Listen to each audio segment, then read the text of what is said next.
ఇలాంటి ఎంటర్టైనింగ్ ధమాకాలు ఇంకా చూడాలనుకుంటే like, share and subscribe to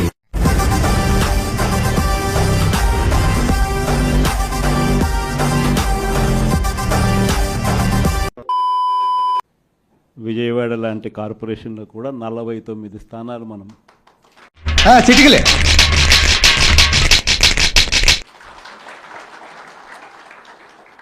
అప్పట్లో గెలిస్తే మాట్లాడగా తెలుగుదేశం పార్టీ కూటమి వీళ్ళకు వచ్చిన స్థానాలు 14, కమ్యూనిస్టులకు వచ్చింది 1. ఈ 49 స్థానాలకు మనం గెలిస్తే 64 గాను వాళ్ళకు కేవలం 14 స్థానాలు ఉన్నప్పటికీ ఏంట్రా మళ్ళీ ఇది దేనికైనా లిమిట్ ఉంటుంది కదా. ఎన్నికలు అయిపోయిన తర్వాత రోజు నుంచి రకరకాల భయాలు, రకరకాల ప్రలోభాలు, అదే పనిగా పెడుతూ ఏంటి బాబన్న అదే పనిగా పెడుతూ అంటే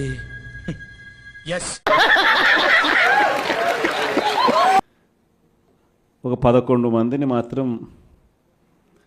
భయపెట్టో ప్రలోభాలు పెట్టో తీసుకోవడం జరిగింది. ఎటు కాకుండా పోతాం.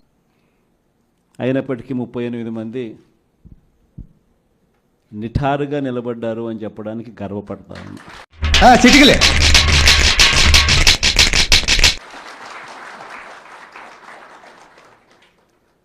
ఎందుకు ఈ మాట చెప్తా ఉన్నాను అని అంటే అని కారణం కూడా ఒకటే. ఇన్ఫ్యాక్ట్ ఏ కార్పొరేషన్ చూసుకున్నా, ఏ మున్సిపాలిటీ చూసుకున్నా, రాష్ట్రంలో ఉన్న ఏ జెడ్పీటీసీ పరిధిలో ఉన్న ఏ మండలం తీసుకున్నా చాలా గొప్ప పని చేశావు. అటు ఎంపీపీలైనా కానీ, అటు జెడ్పీటీసీలైనా కానీ, సర్పంచ్లైనా కూడా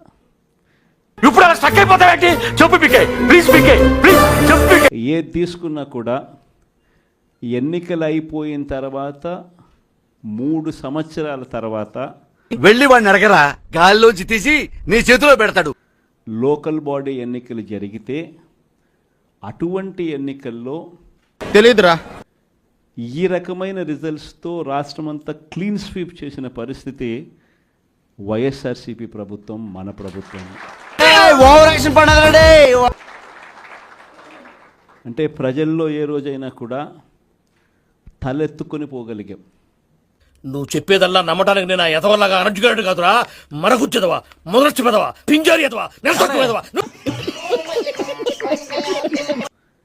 ప్రజలకు ఎన్నికల మేనిఫెస్టో అని చెప్పి ఏదైతే ఎన్నికల వేళ మనం ఏదైతే ఇచ్చామో, మోస్ట్ ఎంటర్టైన్మెంట్ ఫీల్ అవుతున్నాడు, చూపించామో, ఏదైతే చూపించి మనం ఓట్లు అడిగామో, ఏంటి వాట్స్ యువర్ ప్రాబ్లం?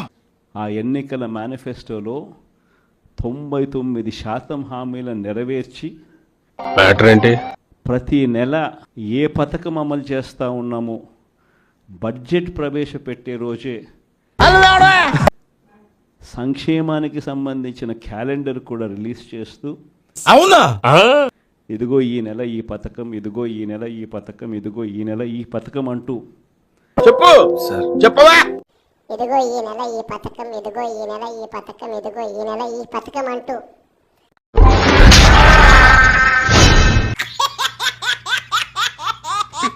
ఇప్పటి వరకు ఓ లెక్క, ఇక నుంచి ఒక లెక్క. వైఎస్ఆర్సీపీ కార్యకర్తలను వేధించే వారిని వదిలిపెట్టను. అంటే వైఎస్ఆర్ కాంగ్రెస్ పార్టీ ఈ రాష్ట్రాన్ని ఏలుతుందని కూడా ఈసారి జగనన్న 2.0 కొంచెం వేరుగా కూడా ఉంటుంది.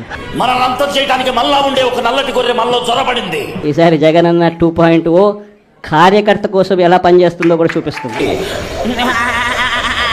జగనన్న 1.0లో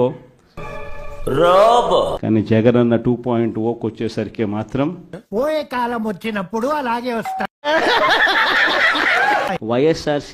వైఎస్ఆర్సీపీ మళ్ళీ అఖండ మెజారిటీతో మళ్ళీ గవర్నమెంట్.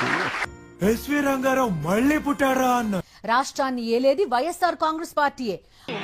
దండం పెట్టుకుని ఈ బూతు కాత నోట్లు వేసుకుపో, మాస్ అవుతా. ప్రజలు మరో 30 ఏళ్లు మనకు అధికారం ఇస్తారు.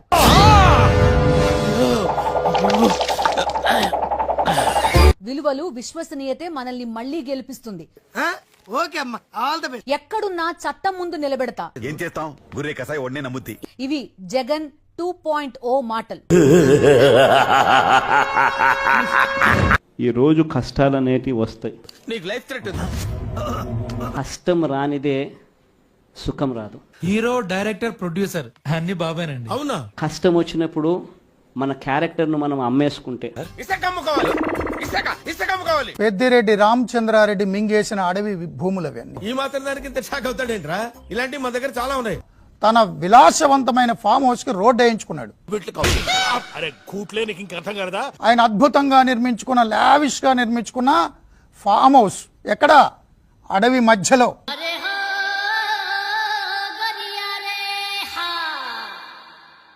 అడవి మధ్యలో ఆ రోడ్డు కనిపిస్తుంది కదా, ఆ రోడ్డు ఎవరు సొమ్ముతో వేశారు? ప్రజలు సొమ్ముతో వేశారు.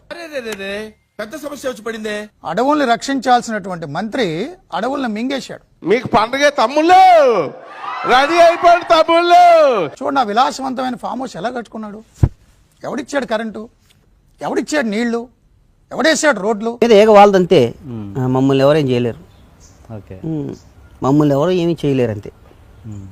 మనల్ని మళ్ళీ 30 ఏళ్ళు అక్కడే కూర్చోబెట్టే విధంగా కూడా ప్రజలు మామూలు టైం కాదయ్య ప్రకాశం. 16 నెలలు నన్ను జైల్లో పెట్టినారు. చెడు చేసిన వాడిని గుర్తుపెట్టుకోండి. జగనన్న ఉంటాడని సందర్భంగా గట్టిగా చెప్తాను. రెండేసారంటే మిమ్మల్ని బాగా పిండేశాడు అన్నమాట. మళ్ళీ ఏరుకోలేం. ఇప్పుడు మీకు జేబులున్నాయి గానీ అందులో డబ్బులు లేవు. నా మీద కేసులు వేసింది కూడా మళ్ళీ ఎవరో కాదు, కాంగ్రెస్, ఇటు తెలుగుదేశమే. తాగావా?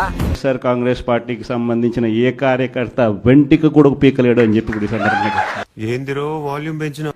ఒక్కటే గుర్తుపెట్టుకోండి. ఏంట్రా పిచ్చి పిచ్చిగా మాట్లాడుతున్నా? ప్రజల్లో చులకనవుతాం, ప్రజల్లో పలచనవుతాం. మహా చేస్తే వీళ్ళు ఏం చేయగలుగుతారు? దొంగ కేసులు పెడతారు.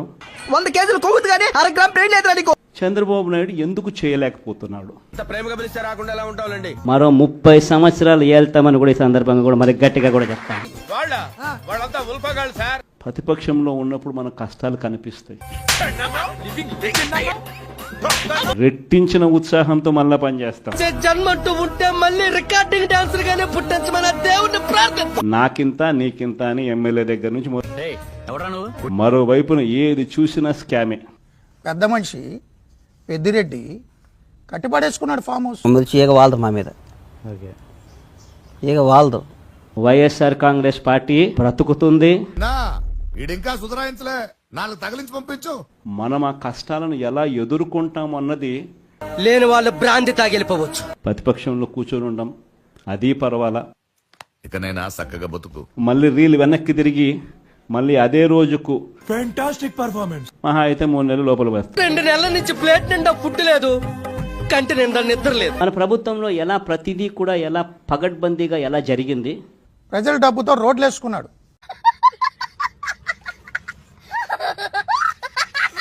2 లక్షల 3 లక్షల నీ ఇష్టం. డబ్బులు ఏమన్నా చెట్టు కాస్తున్నాయి అనుకున్నావా? ఓడిపోయాం, పర్వాలా.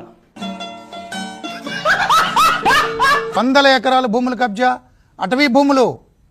నా పెర్ఫార్మెన్స్ మీకు నచ్చినట్టయితే స్మాల్ బాస్ అని స్పేస్ ఇచ్చి పద్మశ్రీ. పేదలకి సెంటు భూమి ఇవ్వడానికి రచ్చ చేశారు. సెంటు భూమి. ఇది వ్యాపారం. కష్టాలు అన్నటివి ఎల్లకాలం ఉండవు. ఎవర్రా మీరు, ఎక్కడి నుంచి వచ్చారు మీరు? ఇది దొంగ కేసులు బనాయించారు. 16 నెలలు జైల్లో పెట్టి 3 నెలల తర్వాత మళ్ళా వస్తాం. మళ్ళీ వేస్తాడు. ఏం కౌంటర్ సార్ ఇవి. ఈ రోజు నిజంగా చాలా మంచోళ్ళ కింద కనిపిస్తా ఉన్నారు. చూస్తూ ఊరుకోం. చంద్రబాబు నాయుడు నైజం పూర్తిగా అర్థమైపోతుంది కాబట్టి కంగారుపడి ఏదో ఒకటి చేసేయటం నాకు ఇష్టం ఉండదు. మనం ఏం చేసినా నలుగురికి గుర్తుండిపోవాలి, అదే నా పాలసీ. బయటికి రాలా, ముఖ్యమంత్రి కాలా. మీరేంటో మీ విధానాలు ఏంటో ఇప్పటికి నాకు అర్థం అవరో బాబు. కాదండంలా నా జీవితానికి ఏదైనా అసంతృప్తి ఉందంటే అది ఇదే. కానీ ఏమైంది? ఇది ప్రతి ఒక్కరూ గుర్తు పెట్టుకోండి. బాగా కాంప్లికేటెడ్ గా తయారైంది డాక్టర్. ఏవో పిచ్చి పిచ్చిగా మాడుతున్నాడు మీకులాగా. పేషెంట్ ఎక్కడ? ఇక్కడ